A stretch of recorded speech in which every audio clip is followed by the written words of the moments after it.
Happy Saturday. Welcome to the Scoop World Order. Got a massive commitment. Dominick Kirks is in the fold. We got a new defensive end that Larry Johnson had his eyes on, flips him from Washington. Great junior day during the basketball game. The guys are doing work. A lot of excitement. What a run we've been on. Oh my God. Caleb Downs last night. Is Julian Sayin and Jamie French next to jump into the boat? We're going to break that down. There's a lot of buzz around Ohio State. And oh my God, this is the greatest offseason I think I've ever witnessed, because we barely even talked about Bill O'Brien. We added maybe the best offensive mind in the country to our staff, and a guy that's going to hold everyone accountable and develop. Oh my God, what a day. Happy Saturday. Again, appreciate you guys kicking it with us. Last night was the biggest show we've ever done from a super chat perspective, from a viewership perspective. Appreciate you guys so much for kicking it with us. Again, thank you. We had over 100 super chats. That all goes to our Pay It Forward fund. It helps out the military. We give out, subscriptions to BuckeyeScoop.com, and we appreciate that. It's been a fantastic program. Thank you to all of our new members on BuckeyeScoop.com. We've had a surge in membership, so thank you guys for that. If you guys enjoy this content, please leave us a like, click subscribe, also click that little alert bell. But what a run. Shout out where you guys are watching from. I saw my Gallipolis boys. I saw my Portsmouth boys. I saw my Southern Ohio boys hold it down strong. I saw Youngstown. I saw Canton, Uniontown, all over the place. Appreciate you guys tuning in. Columbus, of course, Naples, Florida, Texas, California. Wherever you guys are watching from, put it in the comments. I love seeing you guys are tuning in from. Who do you guys watch with? Do you watch with your family? This is a family show, so get the family, get the kids involved, and we can drop some knowledge and have a blast. So thank you, guys. We're going to go right into CJ Stroud versus the Ravens. So we got a nice little segue between Ohio State basketball and some great NFL football. Nevada, Dominick Kirks is in the fold. The heater continues. Have you ever seen anything like this offseason? Because I haven't. And every day I wake up and I'm like, what amazing thing is going to happen today? We get a really good defensive end. A lot of good buzz around Julian Sayin and Jamie French, too. But your thoughts on this run we're on? Well, I mean, the run's crazy. Dominick Kirks, the next piece is, the defensive lineman that I really, really like. A guy that was all set to go to Washington, and then everything kind of falls apart. He kind of falls back to Ohio State, and like this kid a lot, really wants to be a Buckeye, really excited to be part of the family, and Ohio State's excited to have him. So, I get excited about every commit because, as I've said many, many times, you just never know who the big stars are going to be out of the class. But yeah, the run continues for Ohio State. Ohio State is just doing some, crazy things in recruiting, crazy things in terms of increasing their staff, crazy things in terms of increasing, the weaponization of NIL and the keeping of the existing players on the team. So, I mean, wow, what a run. And, the best thing is, as a fan, that the rest of the college football world has taken notice. So this is not escape notice now. We're no longer flying underneath the radar. We're now the Death Star. We're a fully operational Death Star, just zoning in on Alderaan, getting ready to drop the hammer and destroy the city, because it's crazy what we're doing. And Ryan seems to be taking a no prisoners approach to that, which kind of is my segue into the Julian Sayin thing. Sayin's ours if we want him. But the challenge with that is if you do it, you clear out your quarterback room. I mean, other than Will Howard, obviously. But you clear out your quarterback room. And a lot of those guys had asked, because this is a question you asked when you come in. You're like, hey, are you taking other quarterbacks? You're going to make a transfer? And I'm sure the answer to that was no.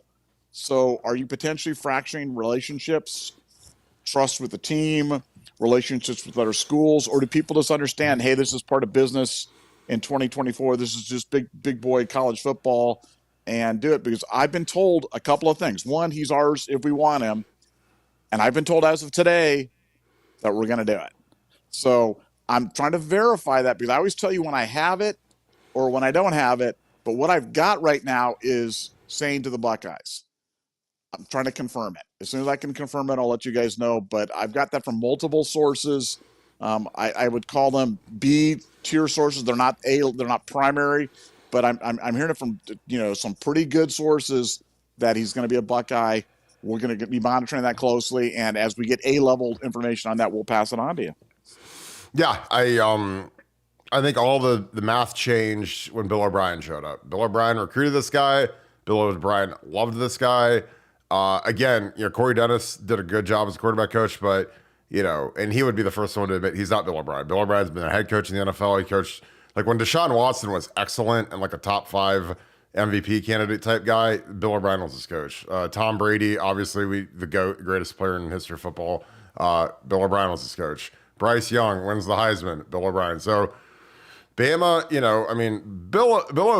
Billy O was only in New England for this past season. Those previous years, he was in Bama. And you have to understand with quarterback recruiting, you get on these kids when they are like freshmen.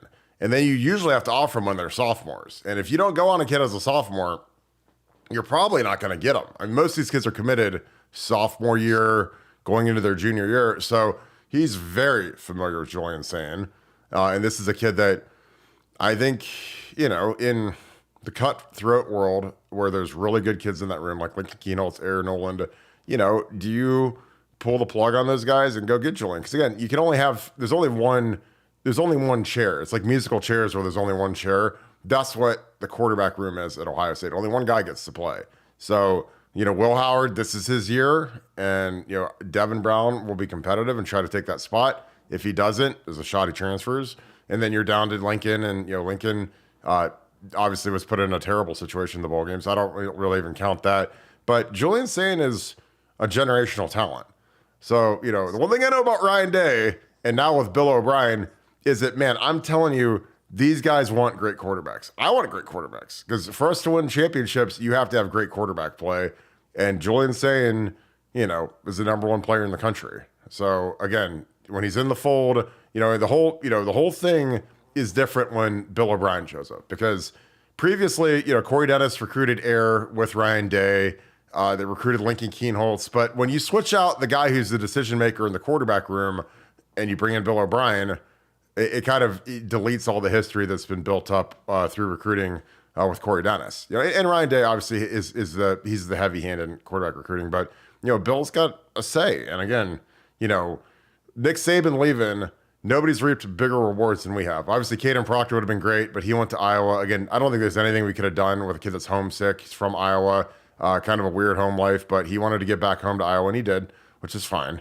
We'll be good, but I don't know, Nevada. I think Julian Sayin, you put a gun to my head, I think we're getting him. And I think it's going to be, we got him and Will Howard as a 1-2. That is going to be devastating. And I'm really excited to see this kid. I got some film rolling right now. Dominick Kirks, big angular kid, really good looking kid. Super excited to see him. I'll throw some Julian Sayin on. We got a super chat. Guys, if you have questions for us, give those super chats fired up. We appreciate you guys. Todd Doyle, thank you for the deuce. Spring game will be very interesting this year. This is going to be the biggest crowd, I think. I mean, we'll never break the record because we took out a bunch of seats to put in luxury suites, so we'll never break the spring game record, but it'll be a sellout. I mean, as long as it's not raining frogs, like this thing is going to be, because think about who's going to be at the spring game now. Will Howard, so you have a new quarterback, so everyone's going to want to see him. And he'll probably a series or two. Caleb Downs will probably play a series or two. Then you get Quinshon Judkins, who everyone's going to want to see. I mean, this might be the most exciting spring game I've ever seen. J.J. Smith is going to play a lot. Freshman. Edric Houston is going to play a lot. Nevada, it's real early, but God, how excited are you for the spring game? And for practices, because we'll get practice reports like crazy. Well, yeah, I don't think it's hyperbole to say, in terms of excitement level, this might be the most excited I've ever been about an Ohio State team heading into a year. Just with all the backstories, because normally when you have a great team, let's look on the 15 team. You look at the 15 team, you're like, wow, amazing team. Everybody's Zeke's coming back, and Darren Lee and Cardell Jones and JT Barrett and Bosa, but they're coming off a national championship. So you always have the question of the hunger, the thing, not that they didn't want to win or not, but just like that extra little edge. Man, this team is coming off 3 lean years of not accomplishing any of our goals. We haven't won the Big Ten. We haven't beaten Michigan. We haven't won the national championship in 3 years. And so you're getting a lot of pent-up frustration from the fan base and from the players. And then, oh, by the way, yeah, we're going to expand the playoff, go to 12-team playoff. And, oh, by the way, the Big Ten championship game is no longer East versus West or winners versus losers or legends versus loopies or whatever, but it's the top 2 teams in the Big Ten playing. And, oh, by the way, Ohio State has the deepest team that I've ever seen. So it's not hyperbole. I cannot tell you how excited I am about the 2024 season. As you get a little older and you have a little bit of historical perspective on the Buckeyes, you realize that stuff like this comes along. You just know when you're seeing something very special or you're about to experience something very special, and those moments become more and more endearing to you and stuff. You appreciate them more. Well, that's how this 2024 season feels to me. I feel like this is going to be something very, very, very special, and I'm going to enjoy every single minute of it, from spring football through summer conditioning through fall camp through every single game. And I'm not going to rush. I'm not going to hit fast forward. I'm not going to rush through to the end because, as I said last night, it's the journey that's fun, and the journey here in 2024 is going to be unlike quite anything we've ever seen before. So I'm ready to go. Yeah, I can't think of a team where there's more. There's been a bigger combination of talent and hunger, because I think that there's a different level of fire burning right now. There's a different level of hunger right now because, like you said, none of these guys have accomplished anything, like any of their goals, and these guys have big goals. These guys all want to be top draft picks, beat Michigan, win the national championship, and we've came up empty the last few years. So there's whatever's the opposite of a fat cat. Like, I don't know if it's like a thin dog.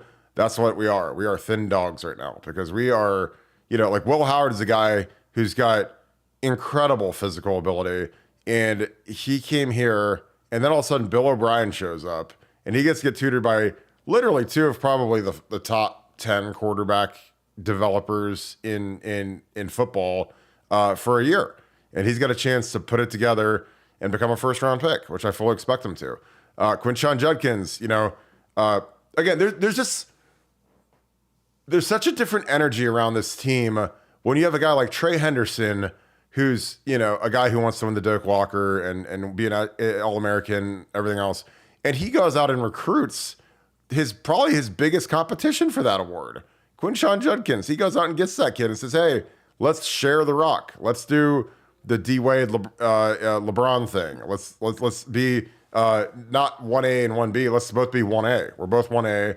We're going to split carries. We're going to be healthy for this long, treacherous season, this 15-game playoff. And I'm like, that is so selfless and so unbelievable that Trey was the lead recruiter in the best, probably the number 2 running back. I mean, I wouldn't take Quinshon over Trey, but if Trey would have gone pro, Quinshon would have been the guy I would have wanted. And then we got them both. So, I mean, there's just like a different feeling where it's kind of like everybody can eat, everybody can prosper, and great begets great, which is, and again, our NIL program with the foundation has been dynamite. I mean, getting Caleb Downs was just like manna from heaven. Oh my God. So, because we needed a safety worse than any position on the entire team other than maybe tackle, and we got him. And so, I don't know, Nevada. I've never seen anything like this. I'm so excited. I'm so happy for the program. I'm happy for Ryan Day. Again, Ryan got whipped unmercilessly by the dumbest members of the fan base, the dumbest members of the media were whipping that guy incessantly. And I was like, you guys are idiots. Because, I mean, the Cotton Bowl doesn't mean anything. And I think that we're going to have a really good team because I think we're getting Will Howard. And then all of a sudden, it just like explodes. It's like it's just been an explosion of greatness. And I'm so happy for the program. But your thoughts, again, like it's a weird team in a great way. But do you agree, disagree with that? No, I agree. And I think, an underrated point about the offense for next year is, you remember, we've talked about Ryan Day giving up the play calling, okay, which is, first of all, a lot of people, including yourself, Kirk, were very skeptical as to whether Ryan Day would ever be willing to give up the play calling because he's a play caller by nature, and that's what he does. But what you're getting this year, it's not that Ryan Day is now out of the equation, so Ryan Day is a zero in the offense, and it's all the O'Brien show. You're getting O'Brien and Day as the offensive brain trust, which is way bigger and way better than what we had last year in terms of where it was Ryan Day calling for the sideline and you had the kids up in the box. Now you've got O'Brien going down with Day on the sideline, giving input, thoughts, and being part of game plan. So I just think that is an exponential increase in terms of the offensive brain trust, And I don't think people have really quite fully factored that in there, that it's Day and O'Brien. And if you're picking like two of the brightest minds in all of football at any level, college, pro, whatever, Day and O'Brien would have to be up there. They'd have to favorably compare to just about anybody at any level with any team. And what a dynamic combination that we're going to have there. And no excuses. I mean, no excuses. This is a deep team, a favorable schedule, and and an incredible coaching staff. Like I said, no excuse at this point. Just go ravage, pillage, and settle all scores in 2024, and I'll be there for every game of it. Yeah, and like to me, I think here's the thing.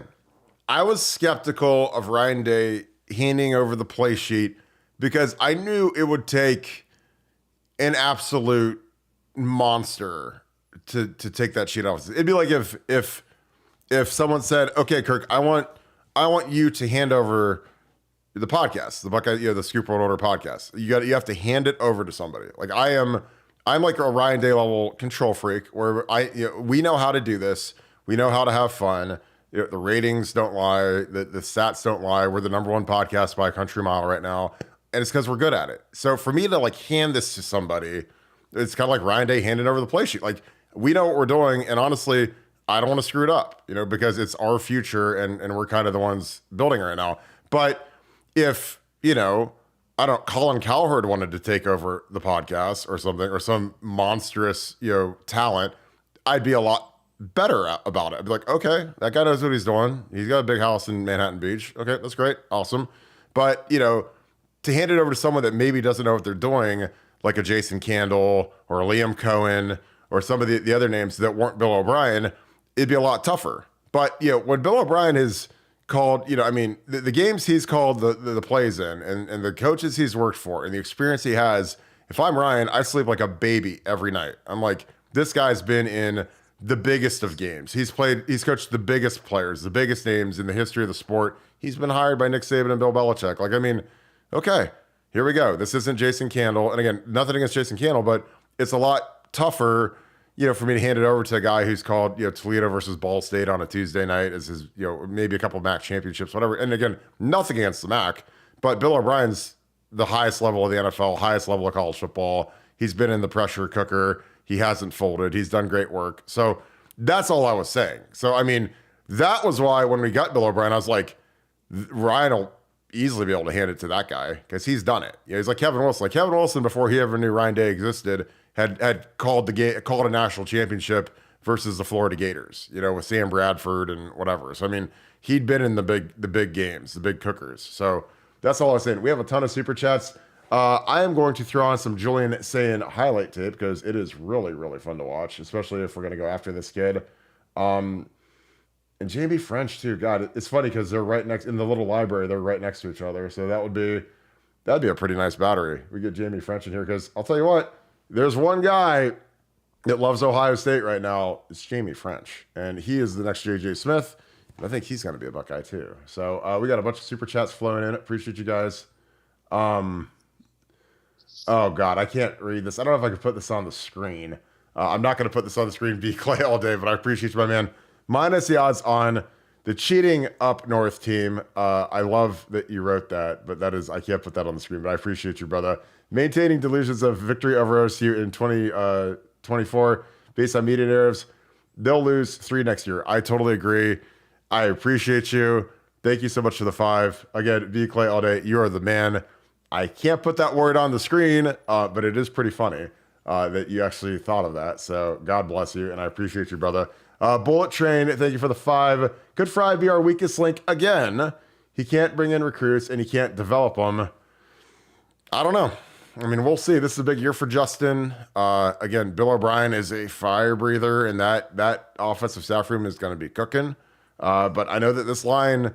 they've been told to gain 10 pounds. They want a bigger, stronger line this year, bigger double teams. I think that's going to be really interesting to see what these guys look like when they hit spring ball. I think expect a bigger line. They've been tasked to gain some weight and get stronger, and that starts today. So I hope these guys are getting in 7 days a week of work because they need it. Nevada, your thoughts. Could Fry be our weakest link again? Your thoughts. I mean, yeah, could he? For sure. Will he? Hope not. Rooting for him. And we've talked about this many times. Scheme will make very average players look really, really good if you can put them in good spots. And you see it every weekend on college football. You see lower level teams that don't even have 3-star offensive linemen that move the ball up and down the field because they've got a great scheme, and they keep the other team off their, from massing at the point of attack, or from being predictable, from not running with any constraint. And I think that's what O'Brien's going to do. O'Brien's going to diversify our offense. He loves that power running game, in combination with a downhill passing game. And look, I think that really fits the talents of Ohio State. I think the point that you made about them getting the offensive lineman to be bigger is a great one, and that's a great nugget. I haven't seen that anywhere else. Nobody's got that, but that's a great piece of information. That's something to watch for. And you'd be amazed. Like, these kids go away. Last time you see them is at the Cotton Bowl, end of December, and then they show up. You see them again. They come back in March, and you think, well, how much difference can it be in just a couple of months or whatever it is? Oh, it can be a massive difference. It can be a massive difference. So look for a bigger, sturdier, more man-sized offensive line. These guys are none of these guys are small, but it's going to be fun to watch them come springtime, because I think they'll look more like the Alabama line. They won't be quite the Alabama line, but they'll look more like the Alabama line, maybe with a touch of quickness, and that'd be a good combination. Yeah, and again, just, I always harken back on experience. Like, in 2004, I was a really light tackle. I was probably right at 300 pounds, maybe 295 my freshman year. I got back in 2005, I was about 310, and the power was noticeably different. The amount of strength I played with, the amount of just everything. And it wasn't just because I gained 15 pounds. It was also I gained a lot of strength. So I was always a strong kid, but I really, was getting after it pretty hardcore, because, you want to be able to move guys in the running game, in your double teams, and I always would tell these guys, and I'm talking Andrew Norwell, I'm talking Corey Lindsley, Mewhort, Elfline, Taylor Decker. Those guys, go look up their NFL resumes. I coached all of them.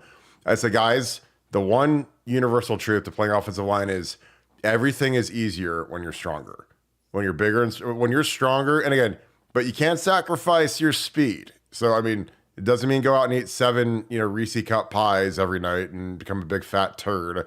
You got to keep your speed. You got to keep your gas. Okay, your wind, your cardio, whatever. As long as you can run, is like Jim Bowman, who people hated because people are morons, had one of the greatest sayings. He told me, he's like, look, you can get as big as you want as long as you can run, period. So if you want to weigh 350, that's fine, but you got to be able to run, and I don't want to get that big, but it's like, 310-ish was about my meta for just all overall top cardio, top strength, being able to move guys, being able to stop guys on a bull rush. There's all these little nuanced things you have to do as an offensive lineman, but I promise you, and I swear to God, when you're stronger, the world is your oyster. And I just tell those guys, I'm like, look, you want to go dominate these guys, you want to go get your hands on them and move them, go get in that weight room. And I'd show them the exact machines to use. I'd say, guys, don't be scared of squat heavy now, because a lot of these guys are scared of squat heavy. They think they're going to hurt their back. I was like, don't be a puss in that squat rack now. Don't be putting under 315 when you're an offensive lineman at Ohio State. Don't be embarrassing yourself. And some of these guys, they need a kick in the hind end because they weren't trained in high school. Like, I was trained like we were the Red Army hockey team. I mean, my high school coach was a monster in the weight room, and it was the greatest thing of all time, because when I showed up, man, I knew how to work and I knew how to lift. And again, you just get bigger and stronger as you get into it. Because the thing about the Woody Hayes, and I tell these guys, I'm like, look, there's enough machinery in that weight room that you literally can become as strong as you want to be, and you don't need any help. They have all these machines and assisted stuff and all the stuff where you don't need a spotter. You're not going to hurt yourself. You just go get on those machines and do the free weight stuff, do the squats and the bench and all that, but do all the ancillary stuff to round yourself out. And those guys that got it, and got real good, like Norwell and Newhart, and show them what to do, and they started doing it. They got really, really good. So it wasn't like an accident that in 2012 we became really good on the O line and we could move people. John Hold on. Before you go to this next super chat, Burke, there's that famous picture of you where you look like the freaking Incredible Hulk. The picture of you and Kim, I think it's at a Youngstown State game with Tress. No, one. Do you have that picture? Do you have that picture put up? And two, how much did you weigh in that picture? I've always wanted to ask you that. Oh God, I was probably 330. That was big. Oh my God! I was a big boy. You were so big. Now I will tell you, post football, I got dramatically stronger because I didn't have to do all the football stuff anymore. Like I didn't have to do not suicides, but like half beasts and running, and we used to work out a lot. Like me and my wife would go to the gym like twice a day because that's like kind of all we did when we first met, was just work out a lot. No, but is that picture photoshopped in any way? I'm not being honest. Absolutely not. Because that picture. Why? Like, why would I Photoshop myself? Good God. You look. I don't know if you did or something, but you look like a superhero on that thing, man. You look like Captain Marvel or something, except for the non-lesbian one. You know what I'm saying? I was like five. I mean, I was benching 550. I mean, I benched 405 11 times. Like that was at my peak. I mean, like, yeah, 'cause they say, I did 225 for 20 reps or 30 reps. Like I did 405 11 times. I got that video. I mean, I could put that on. Oh my goodness. I benched 405 11 times. I was, again, those guys, like, I used to tell, like, Mickey, like in 12, I used to tell those guys, I was like, I'm the SOS. I'm the strongest on staff. And those strength guys, Mickey and those guys, they're like, Jesus criminy, dude. Like, don't go touch a cardio machine. I was like, no, man, we're lifting all day. And I tell these guys, I'm like, you guys got to get in this weight room a little bit now. Don't be allergic to that iron, because that's what it takes to be great. John Mertz, thanks for the 10. Hey, Burke, I love that. Since all high schools can now legally give players bags of money, do you think that will hurt the SEC's perceived dominance, since everyone can do what they've been doing for years? That is why I love NIL. I've been saying that to you guys. There's people say, I hate NIL, and NIL sucks. Dude, NIL has leveled the playing field for Ohio State. Because Ohio State, again, under Tress and Thad Matta, and again, did guys get money and stuff? Sure. I'm sure that we weren't like some saintly angel. But, it wasn't nearly as prolific as it was in the South. Not even close. Cars, money. You see Dre Kirkpatrick's mom driving in a new Cadillac with Dre's mom as the vanity tag and that kind of dumb stuff. Like, they got so much more than we did, and now it's all legal. So I love NIL. NIL is probably my favorite addition in the history of college football, because look at what it's done for Ohio State. We've retained like 9 guys that would have gone to the draft. We got Caleb Downs. We got Will Howard. We got Quinshon Judkins. Holy cow. Like, I mean, it's the greatest thing that's ever happened to college football, because now we can give the kids what they need. We give them some money, and it's legal. There's nothing wrong with it, And again, we were always scaredy cats, and we'd always come down the pike at signing day every year, and we'd lose guys to Auburn and Alabama and Florida State and Georgia and USC. We lose Chantrell Henderson to USC, and like I asked the guy in the Woody Hayes when we lost Chantrell, I was like, why did we lose him? We didn't pay him. I mean, his dad asked, how much are we getting? What's the bag? And we didn't have no bag, and we didn't want to do no bag. And, because again, like, you do that stuff. I mean, it's a slippery slope now until you're in death penalty city like SMU was. But I love NIL. We've turned it into the giant death robot, and it's been absolutely fantastic. Nevada, your thoughts on NIL and the playing field being leveled? Well, I think the subtle difference what's made me embrace NIL a lot more, because I am an old guy and get off my lawn, and I want my old college football. But I like the fact that Ohio State has really chosen to deploy NIL to retain and keep existing players on the roster longer, and to go after established players, as opposed to just spending it all on unknown high school players. And I don't know why that makes a difference, but to me that just feels better. It feels more logical. It feels more coherent. It feels fairer. And frankly, I think it's the right way to do it. I think it's the smart way to attack NIL. So the fact that I get to, you guys know that Trey Henderson's one of my all-time favorites. The fact that I get another year of seeing him playing, all because of NIL. I mean, that's, let alone Jordan Hancock, Denzel Burke, Cody Simon, Tyleek, Mike, JT. I mean, could go on and on and on with the list. But yeah, what a special thing. And again, these are those special moments that you just got to really savor, because they don't come along every year. They don't come along all that often in life, but we're getting to experience it firsthand as Ohio State fans. Like I said, it's the Megadeth robot heading into 2024. So let's go. All right, you know what the funniest thing of all time? Your girl Kimbo sent me the photo, the one that you talked about. You ready for it? You can't see my head. Goodness! Oh, there you go. Okay, now guys, tell me now. When I asked the question about being photoshopped, I mean, you're telling me that's not the thing there on the right? That's the thing. This is the Fantastic Four. You've got the Invisible Woman, and you've got the Doctor whatever. And Doctor Mr. Inferno, whatever his name is. The Flaming Torch, Mrs. Torch. She's wearing red. She's Human Torch, and then you got the Thing there on the right. I mean, come on, 330. You had to be heavier than that. Dude, I'm telling you, those. I mean, it was so funny because when that photo came out, everyone's like, "He's got to be on the juice," and I'm like, why on earth? I was like, I sell insurance for a living. Why would I take steroids? Like, I mean, in what universe do I need to do that? Because, like, I'm strong as it is. Like, I eat Chipotle and I drink Mick Ultra and I lift. That's my regimen. So it's not some super secret doping. I was like, why would I spend money on steroids when I have to sell insurance for a living? And I read on a message board. Like, what? Like, in what world? And I've already got a girlfriend. I'm not a power lifter. But I love to lift. Like, lifting was my favorite hobby. I love working out. Like, usually when I get on here, when you guys see me on here sweating like a hog, it's because I just got off the Stairmaster. I got some good work in. But yeah, I was big and I was strong. Oh my God, was I strong.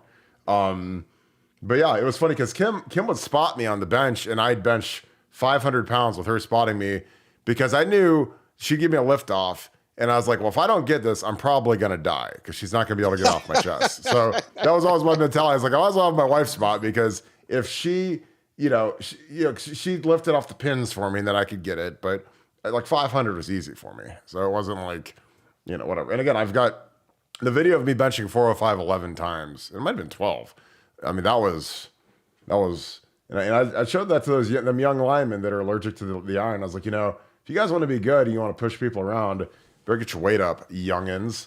JRoots99, glad you said it. Or excuse me, thank you for the 10. Appreciate you, my man. Glad you said it. This fan base was nuts coming for day. Yeah, and so was the media. I mean, I'm going to get into that. I'm going to finish your question. Not only did he say, F it, I'll show everyone who doubts me. If he wins a natty, all those fans should hand over their fan cards. Well, here's the deal. At Buckeye Scoop, we've had our differences with the team, and we are the fairest, we're the most fair and balanced outfit out there when it comes to covering Ohio State. We will be critical. We will shower praise, but we also kind of know, we look at the big picture again, like the Cotton Bowl.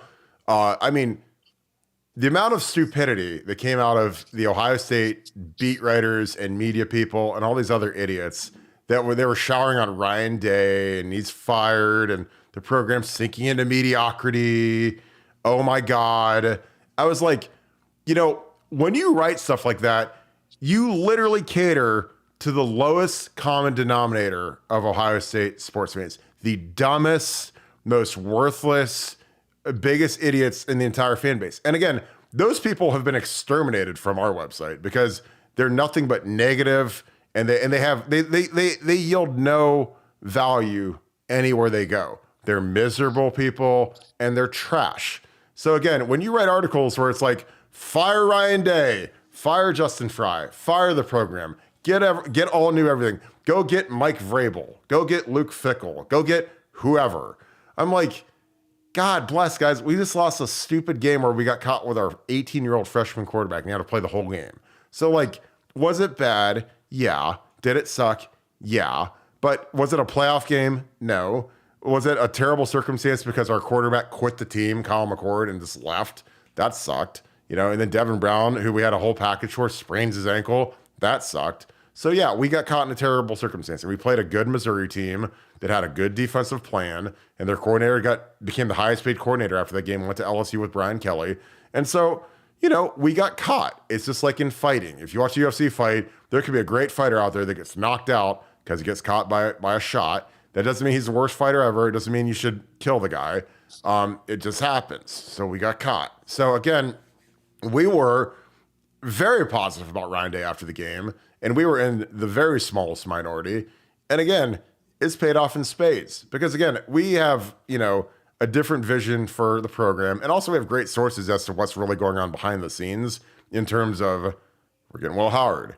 We're going to get a big time play caller, and I didn't know it was going to be Bill O'Brien. I mean, God bless, but we got Bill O'Brien. So, Nevada, but talk about that. Talk about, how nasty the fan base was, the articles the media wrote. And again, 11 Warriors wrote an article that was completely insane, and they own 1870 Society. And I'm like, what are you guys doing? You guys are really going to cater to the dumbest human beings in the world and just whip Ryan Day incessantly. But your thoughts on that, Nevada? Well, again, when we started the website, that was kind of the thing that Kirk and I talked about was we're not going to cater to the lowest common denominator. We're not just going to go for outrageous takes and clicks and burn. It's not going to be a burn site. This isn't going to be a burn podcast where we just pile on either players, coaches, whatever. We're going to try to be measured. If we have criticisms, we're going to try to show you why we have criticisms. We're going to try to show you on tape what we're talking about. We're not going to be fanboys. We have no reason to be fanboys. We're not beholden to anybody. But I knew that Ohio State was going to be good in 2024. I had no idea that it would ramp up to this level. I mean, this is beyond my wildest expectations. But sometimes it takes one of those moments where, the Cotton Bowl.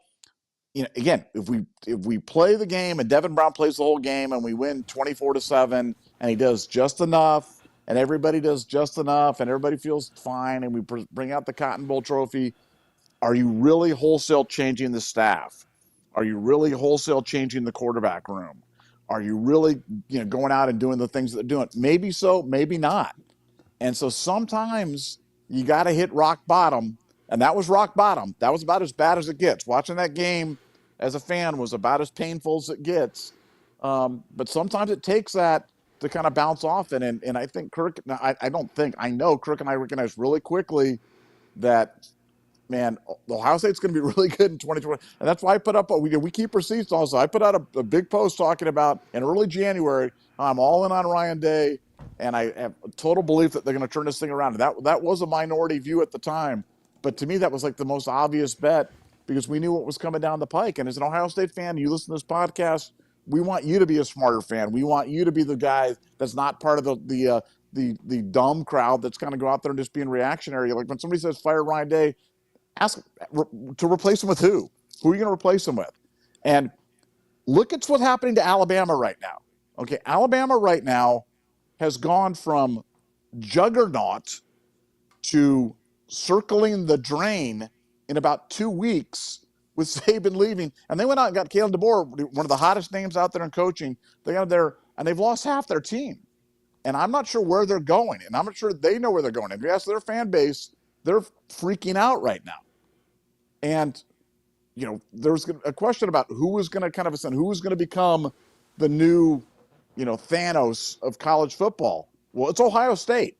We are Thanos. We've got we've got all the Infinity Stones, and we've got the fist, and we've got the whole thing right now.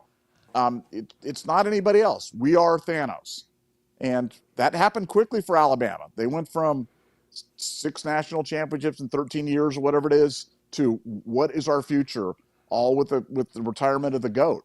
So be careful what you wish for because you might get it. And Ohio State's been able to avoid these descents into mediocrity, and I hope Ryan Day stays here for the next 25 years. And the 44-year-old coach, never know, he might just do it. So let's go. Yeah, and again, like the post that you made, again, look at the date, January 3rd. So obviously we're about the 20th now, I believe. But this is what we wrote. This is Nevada. I'm all in on Ryan Day. I'm pushing my chips in. I think he's going to change everything. And this is before, we get Will Howard, Quinshon Judkins. I mean, this is like right at the beginning of the offseason. Now, we had a great feeling on Will Howard, and we also had a great feeling that a lot of these guys were going to come back. But, I mean, Quinshon Judkins, no idea. Caleb Downs, obviously no clue. This is before Saban even resigned or retired. But that was our message. It's like, look, we support this team. I mean, I think this team's going to be great. And I think, Ryan is a guy that he does a good job. And again, I thought a lot of the criticism was grossly exaggerated. It was unfair. And again, we will never, ever, ever cater to the lowest common denominator of Ohio State fans because they're the most worthless. They're the most miserable, petulant human beings on earth. And honestly, I don't want them to watch this show. I don't want them to be on Buckeye Scoop. And I know they love watching the show because they can't get enough of me or Nevada. But I'm just telling you, like, that's never going to be our MO is how can we write something just so stupid that the dumbest people get all, gassed up about it. Because again, I hate those people. And I wish that there was a way that you could ban them from being Ohio State fans after how they act and how they treat these kids after a loss like that. That'd be my ultimate. Like if you gave me the genie with the little bottle, I'd rub that thing. I say all these fans that crush these kids and crush these coaches after a loss, a dumb, meaningless loss, they're all exterminated from reality. They don't get to root for Ohio State anymore. They get to go root for Bama or Michigan or Clemson or Georgia or whatever other fair weather team they want to root for, but they don't get to root for the Buckeyes anymore. Sergio Sama, thank you for the 5. Appreciate you. Will O'Brien be in the box calling plays? That's a great question. I think he's a sideline guy. He's been on the sideline, in the league. So that'll be very interesting to see where he's at if Ryan wants him upstairs. I like my guy upstairs. I've actually sat next to Tom Herman and Jim Bowman when they called the plays. I think it's a much more controlled atmosphere. You can see everything better. You have the advantage of when you're in the box, you have to understand you get to watch every play 3 times. Every play. You get to watch the live, like when it's right in front of you. You get to watch the Jumbotron, which is, down at the far end. And you get to watch the TV copy, which is usually on about a 15 to 20 second delay. So you get 3 shots of watching the play. And plus, like when you have the TV in the press box with ESPN on, they usually show another replay. So it's like you get 3 or 4 shots of every play. So you can really crystallize what you saw from a front perspective, a coverage perspective. Usually you have somebody in the booth who's doing the coverage and he'll call out what the coverage is so that you can kind of make a note. Okay, we got cover 3, we got 4 buzz, we got cover 0, whatever. So again, I love the conduciveness of the box because if you have good people around you, it's basically like having an answer key to the test the whole time. But in terms of his philosophy as a play caller, I think it's power run game. I'm going to watch some Bama film from the year they had JMO. I mean, JMO was the best receiver in the country when Bill O'Brien was calling the plays. So I look for something like that out of Emeka or Ennis or Tate or JJ. So, again, I kind of delete this past year in New England because they were so devoid of talent that it was hard to do anything. Like, I don't think you could have Bill Walsh calling the plays with Mac Jones and Bailey Zippi and, an older Ezekiel Elliott. Like, I mean, that's Ramondre Stevenson was hurt for like the second half of the year. I don't really care about that because, when you get a team that just isn't talented, it's hard to do anything, especially in that league. But what do you think of that? Do you think Bill O'Brien's going to be upstairs, downstairs? Do you care? Where did he? Yeah, I'd like him in the box. Where did he call plays from for Alabama? Was he on the sideline or was he? I don't know. That's a great question. Let me see if I can find that. I don't know. I mean, in the league, he's always been down on the sidelines. You see him screaming at Brady. But I for some reason, I feel like he was upstairs, but I don't know. I really don't know. That's a good question. Yeah. I'll research that. If any of you guys see that in the because I want to say he was upstairs. I want to say he was upstairs, but I could have dreamed that. But no, you're right. You're right. Yeah, he was upstairs. So there's video of him. It's funny. So literally, this is how we do our sleuthing. So I got on YouTube. Bill O'Brien has funny, angry reaction after Alabama's fail versus Georgia in national championship game. So he's clearly in the box. So there you go. He was in the box for Bama. So he's got experience up there, and honestly, that's where I'd like him to be. But it'll be up to Ryan Day to make that call. But your thoughts on that, Nevada? Yeah, I mean, have talked ad nauseum about how an adult in the box makes all the difference, and it doesn't Oh yeah, get much more adulty than O'Brien, and would be excited to have him up there. And that I just think that would be a fantastic, great spot for him. totally great. Dan C, thank you for the 10. Appreciate you, brother. What an awesome offseason. But do you in Nevada have any concerns that all these portal additions and NIL packages could disrupt team unity? I mean, there's always that concern with money. These kids, they're young kids, and like I always tell people, like in the NFL, when I was a rookie in the NFL, I was in the same locker room as Brian Urlacher. Brian Urlacher's making 10 million a year. I'm making like 400 grand. So I'm not starving. Like I'm having a great year. I mean, obviously, it was '08. It was a recession, and I had a really nice year as a 23-year-old. But Urlacher's 10 million obviously is a different universe from making what I made. But again, I was still, my floor was a lot higher than it is in college, where there's some kids that are making scholarship checks. And again, you got to understand, these kids are on scholarship.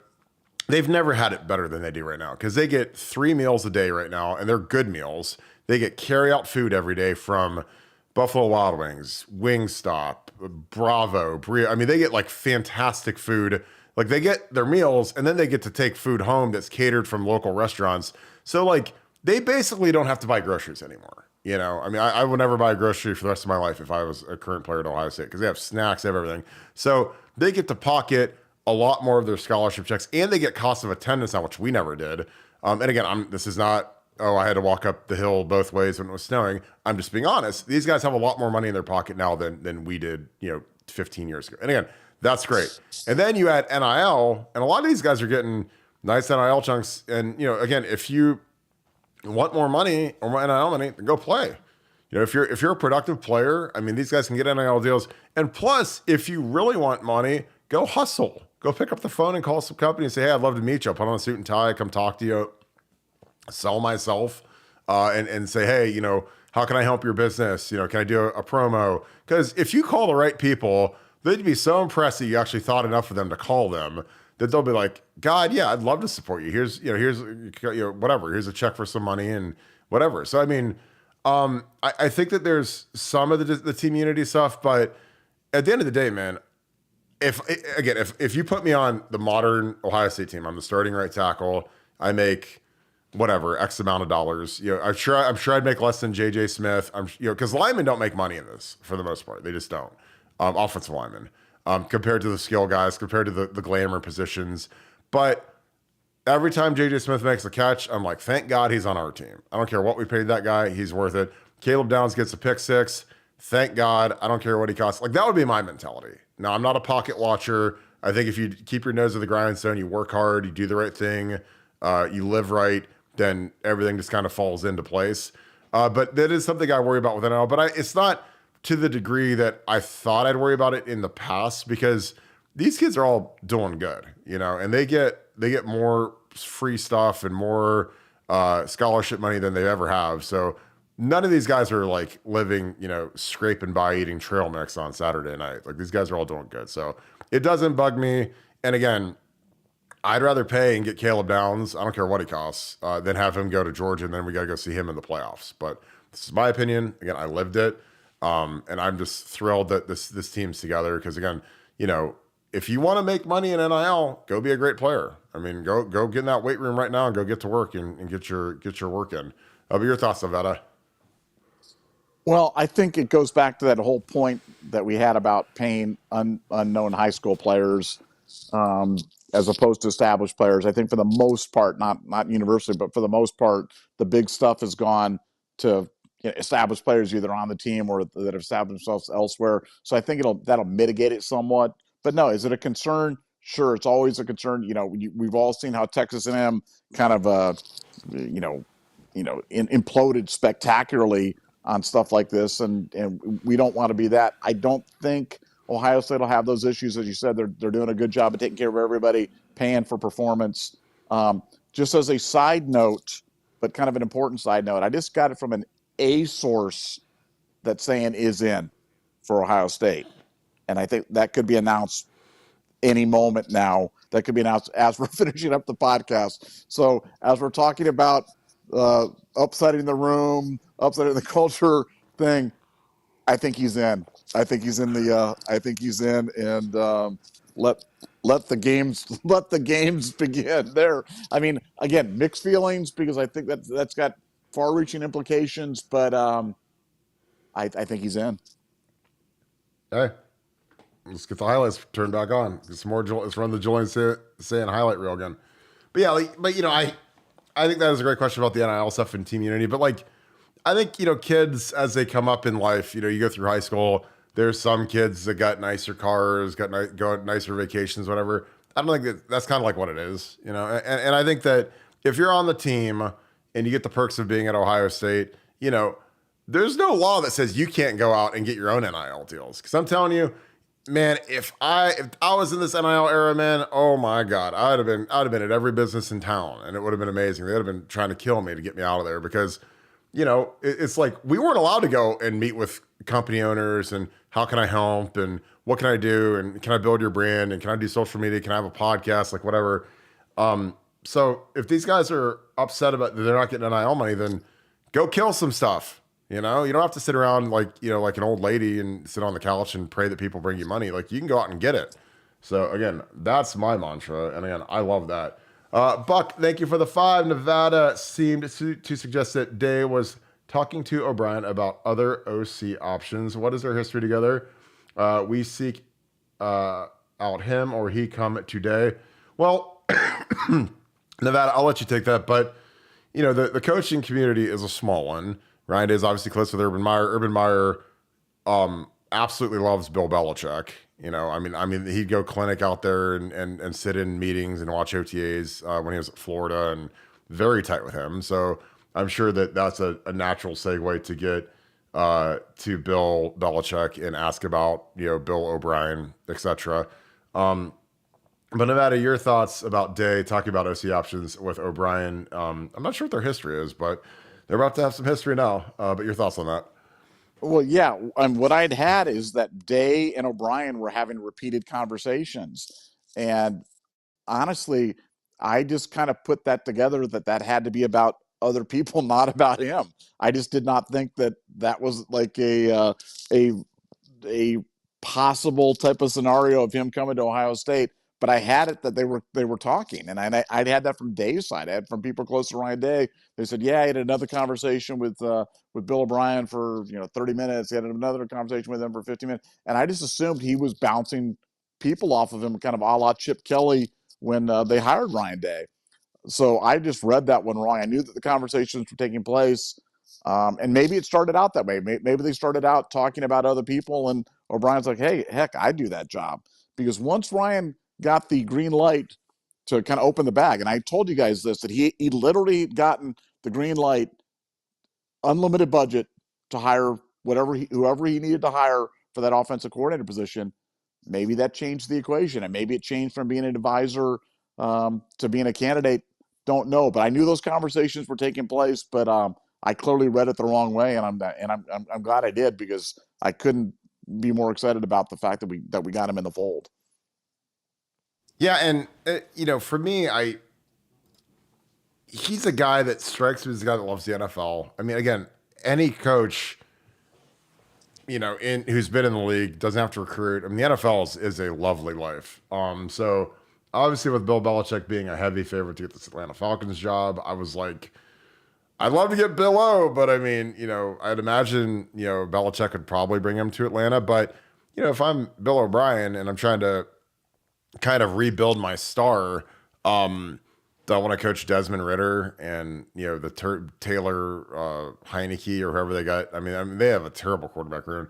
Or do I want to come here and at least for a year have the controls of Will Howard, Quinshon Judkins, Trey Henderson, J.J. Smith, Emeka, coaching the Big Ten, which is it's a much easier path to greatness when you're in the Big Ten than in the NFL. Because with Ohio State, we're going to be favored in every game we play.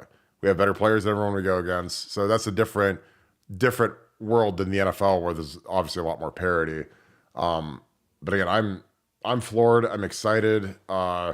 As big of a hire as I can ever remember for a position coach. I'm ready to rock. Pooh Beard 12, thank you for the 10. With everything going on with Sayin versus Air in the QB room, it should also not be lost that Tavion St. Clair might end up the top QB/player in the country in 25. Give me that elite QB from Ohio all day. I think that kid's, he is surging. He's a fantastic prospect. And again, like, you only can play one quarterback. So, when you've got Howard and you could potentially segue him into Julian Sayin, and then you can get Tavion St. Clair right behind him. Like, I think that's the meta. That's the optimal scenario. And again, like, I want as many good quarterbacks in that room as you could put in there. It's kind of like you throw the gladiators in the arena, and whatever one's left standing is going to be like a bad mofo. And that's, you put all these guys in competition with each other.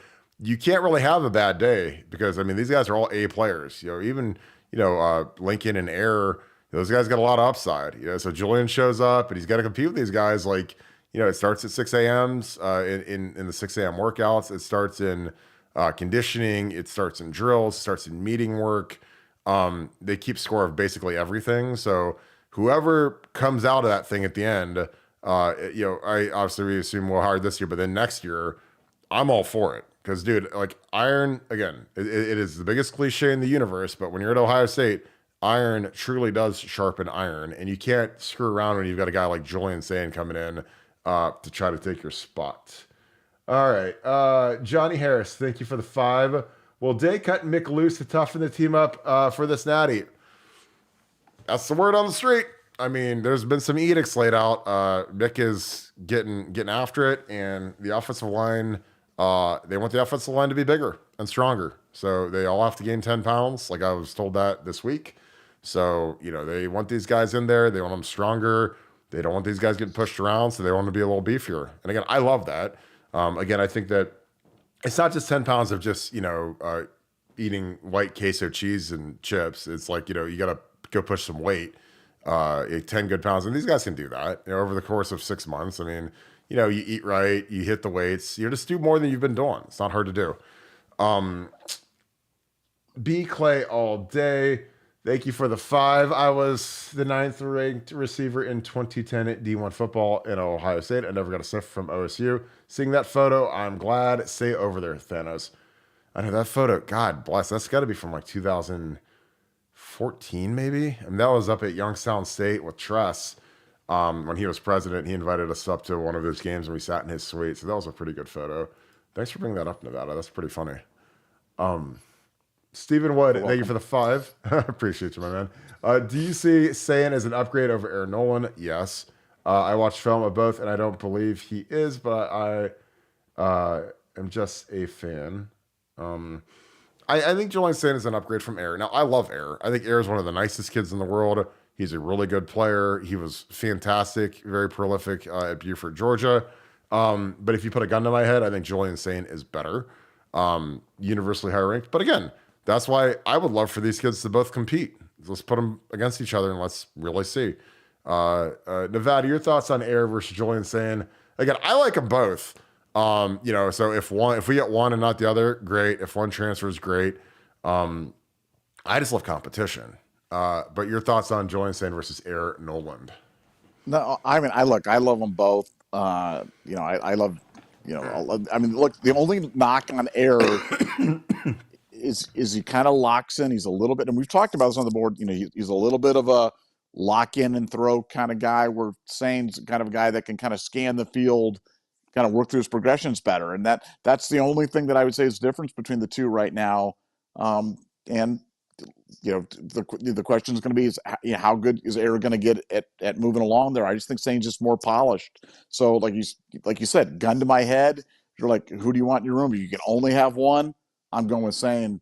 But that's not a knock on Air Noland, who I absolutely think is fabulous. And if this information turns out to be incorrect, which I don't think I think this one's pretty solid. and Ayers our quarterback. I'm thrilled and not unhappy in the least. But I do think Sayin is a slight upgrade. Yeah. And again, our opinion is just our opinion. It doesn't matter. But, and again, I don't know the timeline, but I know that Julian Sayin had a Bama offer. I don't believe Aaron Nolan had a Bama offer unless he got one late. But Julian Sayin, I'm sure, was offered before Aaron was at Bama. And if Bill O'Brien was handing that out, I mean, that kind of tells you through his eyes who he evaluated in which order. So again, it all changes in life in football programs when new people show up. Like again, Kalen DeBoer shows up. Austin Mack, their freshman quarterback, follows them from Washington. There's a bunch of kids from Washington going down to Alabama now. It all changes when there's a changing of the guard at a position room or a coordinator room, head coaching room. So Bill O'Brien, he evaluated Julian Sayin higher than Aaron Nolan, and he's forgotten more about quarterbacks than I'll ever know. So again, Julian Sayin was a guy that we really wanted. We went after him hard. He said no. We got Air. I think Air is a great kid, and I hope that he competes with Julian, and I hope that they have a knockdown dragout. And again, I hope I'm wrong. I hope Air beats him out. But I mean, I think Julian Sayin's a better player. But if Air beats him out, then that's who wins in that scenario? Ohio State fans, because then all of a sudden you're like, we're gonna have a really good quarterback. That's how I always look at these things. Stephen Wood, thank you for the 5. Okay, I got the same one. I appreciate you. So I gotta go to the next one. Basil Killany. That sounds very Irish. Appreciate you, my man. Huge fan of the show. Appreciate you, my man. Sadly, missing most of the live streams due to the time difference being in Jordan. Where has Bill Green been? Appreciate you all. Bill is predominantly on BuckeyeScoop.com, our message board. This is kind of like Nevada and I show. It's kind of like Tony Kornheiser and Michael Wilbon on PTI. Like they're kind of the guys that do it. So I mean, Nevada and I, and we go for an hour and a half. So I mean, this has kind of been like our thing. The momentum is incredible, so we don't really want to mess with a formula that seems to be a winning formula. But Bank is on. He did a Thursday chat. He's had big updates. He's going down to Miami to get some stuff from South Florida Express practice. So again, our site, if you guys aren't members of BuckeyeScoop.com, I don't know what you guys are doing, because our site has been absolutely smoking hot, and it's been awesome. So appreciate you, and thank you for being a fan of the show. Todd Doyle, thank you for the 5. Fans should see the aftermath of coaches leaving with NIL and be terrified of the thought of losing Ryan. So that's kind of where we are. I mean, again, like as much as, I love Mike Vrabel. I think he's fantastic. But, Ryan is evolving and developing, and we're getting really good with NIL. Our offense is going to be ridiculous. He figured out the defense. He made an absolute A+ slam dunk hire with Jim Knowles. I think it's going to be the same level of impact with Bill O'Brien on offense that Jim Knowles was on defense, where he truly controls that side of the house. And again, Ryan's young, and Ryan's learning on the fly right now, man. So, I mean, when you're learning at Ohio State, everything you do is public and every mistake you make is amplified. But I think he's doing a great job. And again, that's why after the Cotton Bowl, you can go check the timestamps. You can go watch everything we said about it. And we were very pro Ryan Day, and we were kind of like the lone beacon that wasn't coming off the top rope, wasn't slamming these guys, whatever. But your thoughts on that, Nevada? Should fans be I mean, I don't know if terrified is the right word. But I think Ryan Day would be a loss, no matter who would come in and replace him. And, I don't think that I want Ryan Day to leave anytime soon. Again, one of my rare areas of disagreement with you. I think terrified is absolutely the right word for that, because the idea that our roster would be open for 30 days to the highest bidder and transfers and free pickings and and who would we get? Yeah, I'd be terrified. I do not want Ryan Day to leave. That does not mean I'm surrendering myself to mediocrity, or that I'm a Ryan Day fanboy, or that I'm unrealistic that I think he'll stay here forever. But when he does leave, I hope that we have a transition plan in place, because you have to. I mean, for Urban Meyer, as great as Urban Meyer was, and you're talking about 3 national championships, you're talking about 7-0 against Michigan. I mean, just a guy that just a transformative hurricane of energy to the program when we needed it the most. Maybe his best move was the smooth transition to Ryan Day and handing the whistle and doing that, and Ohio State not missing a beat with a move like that. And I, like I said, I can only hope that Ryan Day is as elegant when he ultimately does decide to leave as Urban Meyer was, because in today's college football, it is a terrifying prospect. So again, let's live in today and enjoy every moment, because eventually, someday in our lifetime, we're going to have to face the fact that Ryan Day is no longer the head coach and that we're going to have to move into the great unknown. And I'm not ready for that just yet. Yeah, I totally agree. And Ryan's done fantastic work. Tora, what's up, brother? Treasure the Tora. Appreciate you, my man. I'm going to go and see you out east soon. We're going to have to figure that out. It might be after the Super Bowl. I was talking to my friend about that, but excited to come meet you.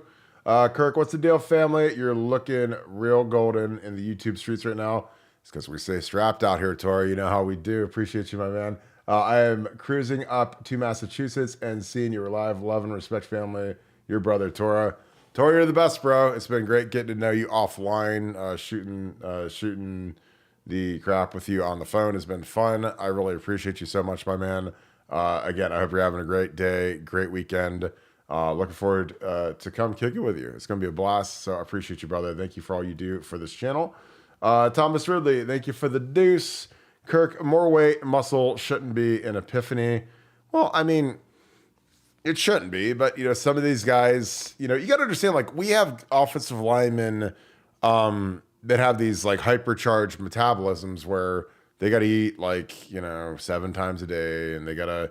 So I mean, to gain 10 pounds for some of these guys is a chore. I mean, they're drinking weight gainers and protein shakes and chicken. And again, most people are like, man, I'd love to be able to just eat nonstop and not gain weight, but that's how some of these guys are. They're so lean that it's a chore to gain weight. But hey, don't cry for me, Argentina. Go drink your protein shakes. Go eat your chicken. Go eat that extra meal, like whatever. Like Carson Hinsman is a guy who's, he's got to fight to keep his weight on. And when I was a young guy, you're struggling to eat enough because your metabolism is like an incinerator. So, but I think that it's something where, hey, we got pushed around a little bit. I think that, the team is really counting on this offensive line taking a step. And I think a lot of these guys are going to take a step, because a lot of these guys are, they're coming back. They're going to have a year of experience in the system. There's a lot of talent. Like Jimmy Simmons is a really talented guy. I mean, I watch his tape. He's a really easy mover, but he's got to get a lot stronger. Carson Hinsman has to get a lot stronger. Whoever we play at right guard, if it's Josh Fryer. Josh Fryer had a really good year. He was all Big Ten last year, and people want to throw him in the trash, but I think he's got a level that he can get to. I think Donnie Jackson is very talented, but he's got to get his technique right. But these guys can all get stronger. And then you've got the competition at tackle with Luke Montgomery, T. Gratish-Kabola, George Fitzpatrick, Zen Mikulski. I mean, you got to find one of those guys that can play that fifth spot. And I think that'll be really competitive. So, hey, I mean, it's been laid out. The task has been laid out, and it's time for those guys to get rolling. Also, Thomas, really thanks for the deuce. You guys basing value off of Bama offers, crazy. Well, I mean, a Bama offer for about 15 years has been like the gold standard offer when Saban had it cooking. Like, you get that Bama offer, you're probably going to get offered by everybody else in the country, because that's kind of how it works. Like, there's certain tiers in recruiting, like there's that S tier, the highest tier, which is Bama, Georgia, Ohio State, where if you get one of those, if one of those guys go on you, then all the other schools are going to go on you. Because if you're good enough to play at Bama, you're good enough to play at Akron or Kent State or Michigan or Penn State or whoever. So, I think that like Julian Sayin got a Bama offer. I'm not sure if Air did. He might have gotten one late. But, I know Sayin was offered before Air was, and that was their take. And Bill O'Brien, I'm sure, was right in the middle of that. Because, again, you evaluate these kids when they're sophomores. Because if you don't go on them as a sophomore, you're probably not going to get your quarterback, and you got to get going. What else, Nevada? Anything else? This has been a really good show. The Sayin stuff's great. Bill O'Brien. Look, any of the players that want to gain 10 pounds, just go with me to Vegas. You've seen I'll eat beef God, you ate that beef Wellington at like 10 a.m. I'm like, Jesus. At 10 a.m. At Gordon Ramsay. Gordon Ramsay is known for his beef Wellington and his fish and chips. So I had the beef Wellington. Dude, they come with me. We'll eat beef Wellington all around. They'll gain 10 pounds. Problem solved. Nevada's weight gain program. 10 a.m. beef Wellington. I was like, is that a little heavy? Nope. Let's go. Let's soak up the vodka tonics, baby. Let's ride. Vodka tonics in my bloodstream, but that Wellington's like got that crust all over it, and it's so good. It was so good. I'm ready to go. Well, we'll wrap this thing up. Again, appreciate you guys as always. Thank you guys for being a part of the show. As always, I hope you guys enjoy CJ Stroud versus the Ravens today. The boys basketball team shout out. They beat Penn State today, so we went right after that. So you guys have no conflict as we're live streaming. So I hope you guys have a great weekend. What a great run it's been for Ohio State. Congrats to Ryan Day and the program. What an incredible run.